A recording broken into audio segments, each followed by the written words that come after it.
So, hello and welcome. My name is Steve Nobel, and today I'm speaking with Michael Abramson on Divine Light Transformation with Archangel Michael.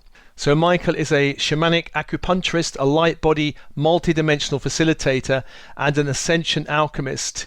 He works directly with Archangel Michael, the celestial realm, as well as Cosmic and Galactic Beings of Light to bring forth multidimensional light body attunements. And there's a couple of links I'll put up with this podcast to his Facebook group and to Meetup group. So, hi Michael. Hi, Steve. Thank you very much. It's an honor and it's a pleasure and very, very grateful to be with you today. Thank you, brother. You come highly recommended by our joint friend in France, Darius, so I had to connect with you guys. Well, it's always great when we can connect soul tribes to soul tribes, and when we're all on the light worker community, it's just amazing how we can connect our hearts. So thank you very much for this opportunity. Oh, pleasure. So, Michael, can you just say something about your journey of awakening? I'm sure you weren't born a shamanic acupuncturist. Sure. You probably had some kind of corporate job or something somewhere. What were you doing? Well, I was very blessed because I had two parents that literally went through the 60s into the 70s and 80s into their spiritual awakening as some of the original way showers. And growing up, I was placed into spiritual camps. I was going through their journey as they were awakening, and you name it, everything from traveling across the country, walking through vortexes, my father always introducing meditation, and their spiritual studies, they pretty much brought that into our family. So there would be many times where weekly, once a year, we would go to very powerful retreats that they led.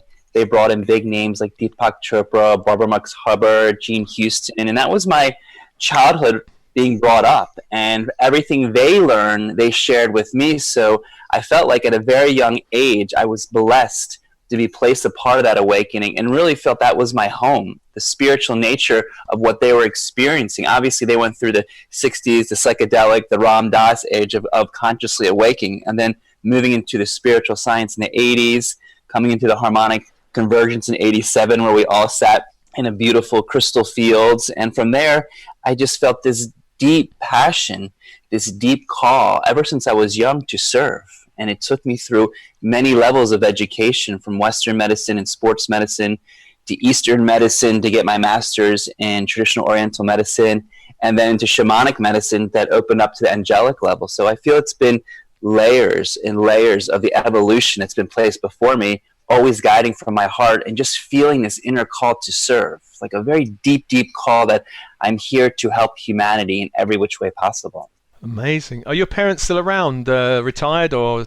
So my dad transcended 2 years ago. That was probably the most powerful experience ever because I do still speak to him on the other side. And that was part of, as you know, with any transformation, he had a stroke, and through those 4 years, it allowed me to really see the veils of what happens when one spirit crosses over. And so that allowed me to connect with him now every day in my prayers. And with my mother still around, we do guided journeys together. We connect together. We sit at home sometimes and just really connect in the spirit realms, because I really feel my parents were really the pillars of what brought my spirituality forward. And I feel gifted because when they went through it all, they were kind of in the minority. We lived outside of Baltimore, Maryland, so in a very conservative area, but they kept showing the path and they kept opening up the doors so that those popcorn seeds could be planted and I could just follow my heart. So even now when I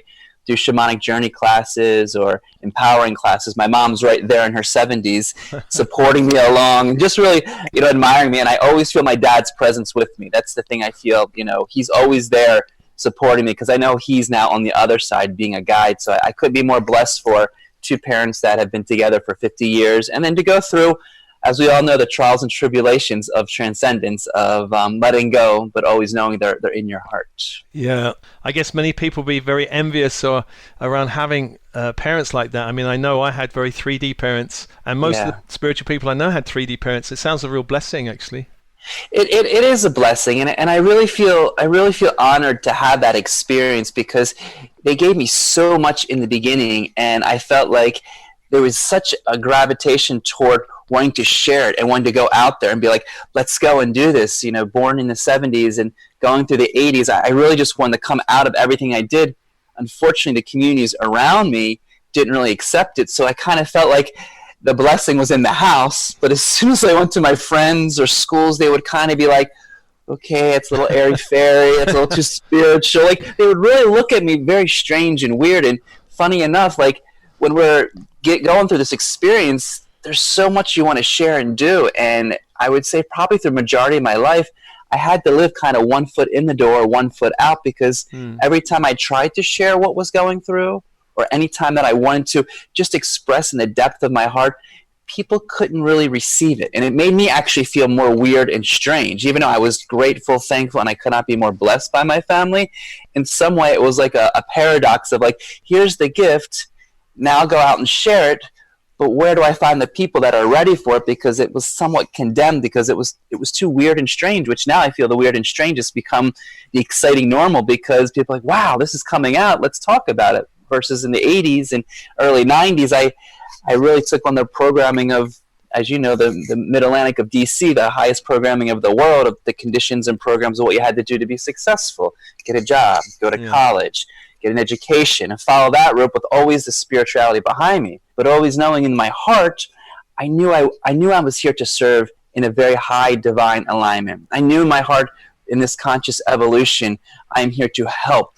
It just had to be in my own mechanism of the path that was guided toward me. And that path always had to be letting go, releasing everything, going from East Coast to the West Coast, and just letting go of my whole East Coast community, studying in the Eastern community of Chinese medicine, and then letting all of that go, and then going to Mexico for 6 months to open up a acupuncture and wellness center for 10 years that allowed me to travel around the world and go deeper. But it was this really interesting pattern of kind of letting everything go and like the phoenix rising out of it, so that the fullness of what I could share could be experienced in the depth of my heart. And many times it was kind of letting go of that comfort zone of, okay, here's your protection, now let's let that go and now develop even higher. So it's been a powerful journey, and I'm just very blessed that I've had the support, especially in the feminine, sacred feminine, to be there with my mothers and dear sisters out there, and just parents that have kind of held that and embraced that for me. That's amazing. Well, I know in my journey, I started waking up in the 90s, but it was really, as you say, 1 foot in, 1 foot out. Nobody understood it. Come the millennium, things shifted for me, and I think for a lot of people. But the 2012 trigger point, again, there was a shift. What do you feel now, post all that, and now we're in 2020?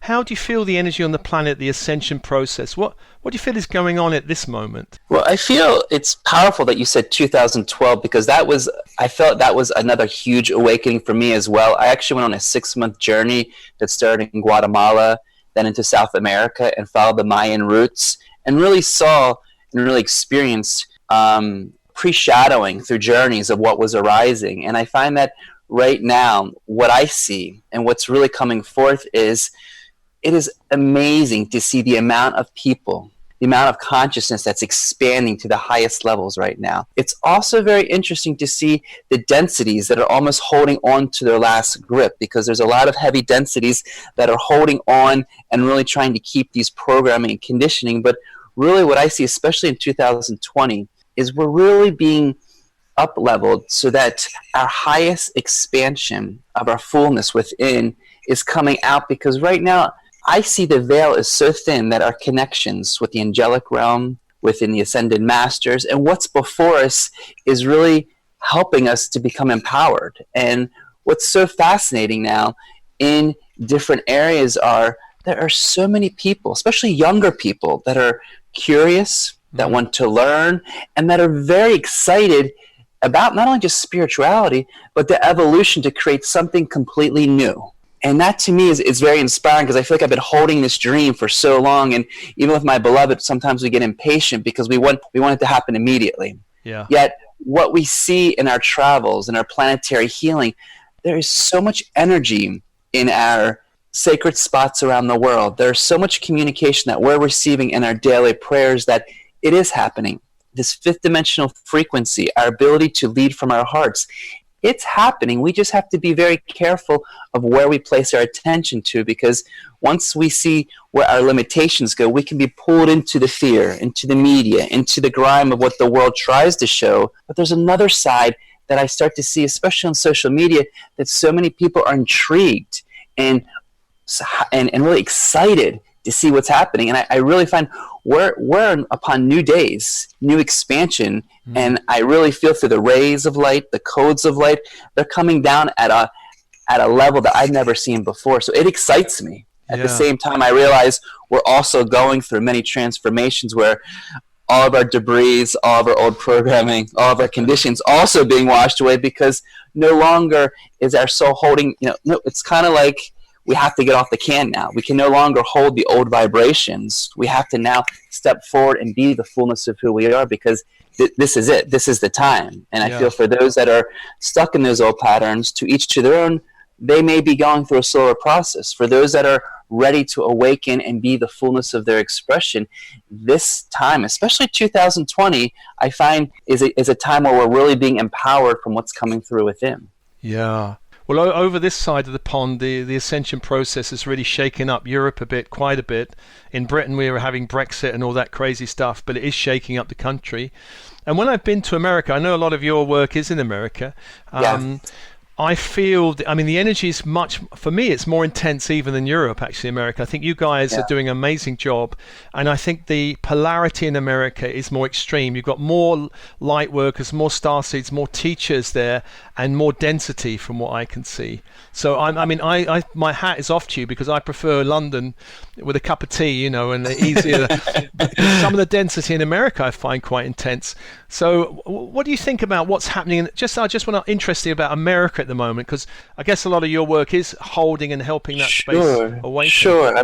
We're very honored, because we do work in America, and they say, that's one of the most powerful areas where they see the rainbow tribes and energies being connected from prophecies of where it will begin. But you're exactly right, Stephen. I feel in America right now, there's this density. And I really feel when I grew up in this mid-Atlantic area, there is such a power of condition and program of fear-based survival modes, in this overstimulation, in this busyness where we're so attached to our jobs, to what we have to get done each day, where almost the present moment is being lost, because we're so forward focused of the future because of just so much.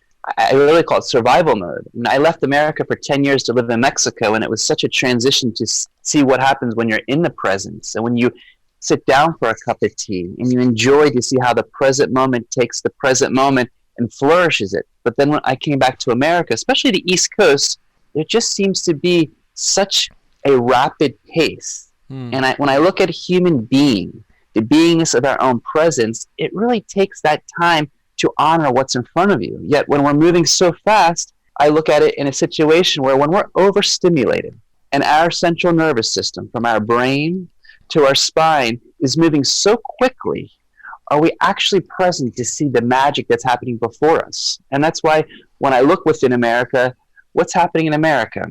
Look at the music industry. Look at the Hollywood industry. Look at the government. There is such a heavy density of what I find control, programming, conditioning. Nothing right or wrong, nothing good or bad. It is what it is. It is the density that needs to be placed forth. But I find it's one of the most heaviest places. And funny enough, honey and I, we joke around.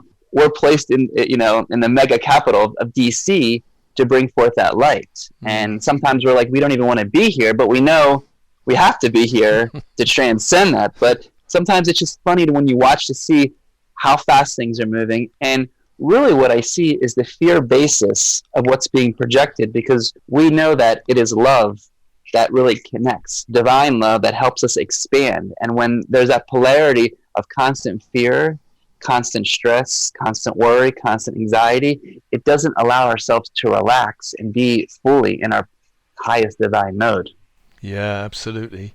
Well, I guess Archangel Michael is very much needed now, and you're working with Archangel Michael. Can you say something about how you met Michael and the kind of work you're doing now?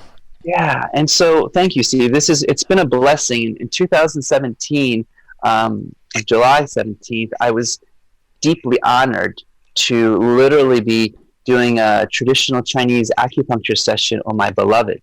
And her being a full transmedium channel, when I was working on her, Archangel Michael came directly through her in full channel to communicate the message to me, what is to be done to help clear the deepest pains, the deepest sufferings of lifetimes that have been imposed on us. And it was a beautiful channel that really talks about how to bring forth the fifth dimensional frequency through our bodies, clearing the pain and suffering that have been lodged in the hands and feet, which is very interesting, Steve. The hands that we serve, the feet that we walk, where the meridians, most of them start and end on our hands and feet. And also when we think about our physical body, from our physical body of our hands and feet, then what's outside of that, our mental, our emotional, our ethereal, our spiritual well-being. So when he came in and spoke through honey, it shifted every single thing that I've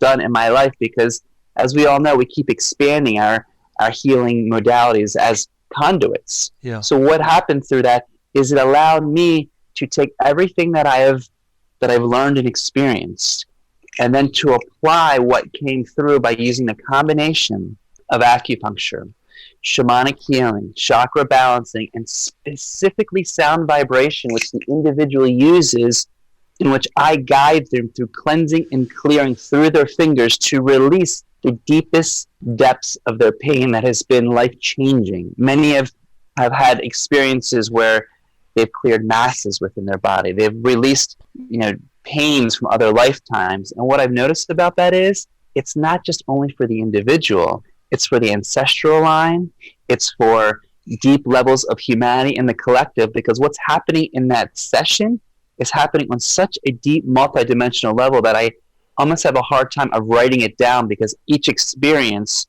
expands deeper depending on what the individual is bringing to the table. So it's to me, it's transformed me. And really what I appreciate about it is it's given me a direct connection with the angelic realm to really see what is before us to help us, because many times we feel like we're on this journey alone and we put the world on our shoulders. Yet when we connect to this angelic realm and ascended masters, star beings, all the elements, all the directions, they are there to assist, where I'm just the conduit.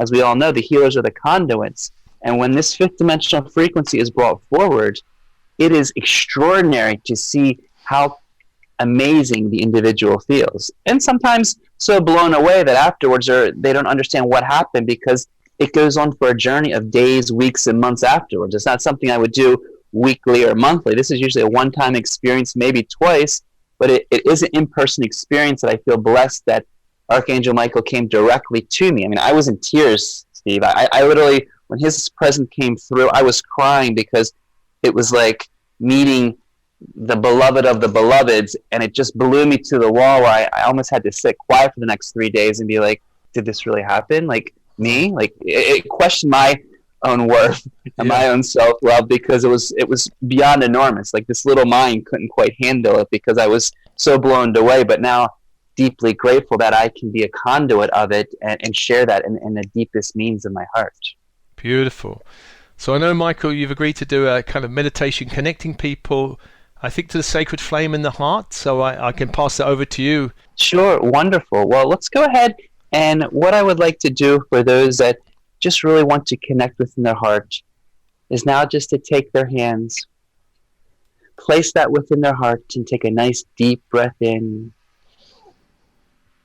and a deep breath out, and allowing themselves to feel this sacred heartbeat, this beautiful flame that is now expanding with each breath in and each breath out, expanding that sacred flame, allowing it to ascend beyond the earth and into the heavenly realms, allowing this sacred flame to descend into Mother Earth, expanding it so that you feel this illumination, this light, this heart that connects you from heaven to earth. As we invite the elements of the east, the south, the west, the north, the directions. We bring in the elements of fire. We bring in the elements of earth. We bring in the elements of water. And we bring in the elements of air.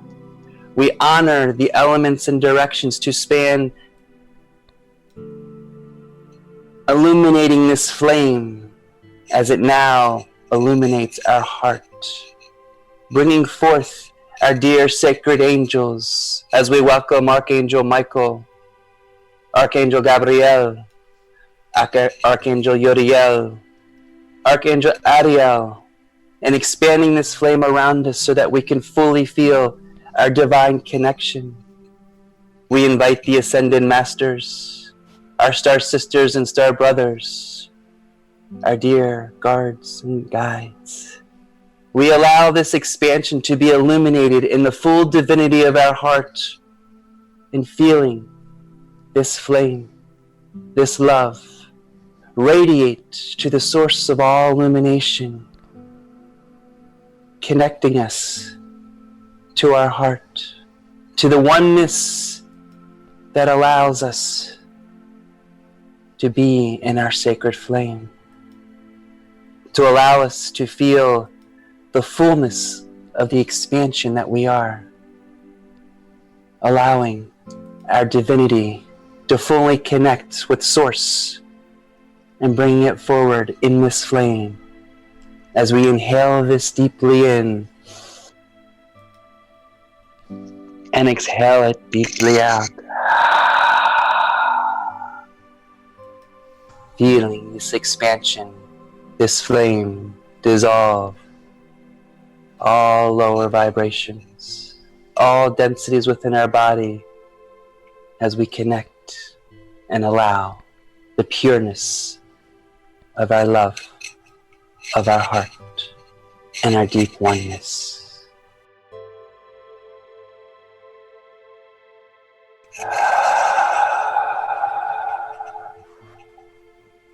As we allow the great gratitude that's before us, igniting this flame and welcoming it to always come home in our breath and in our hearts.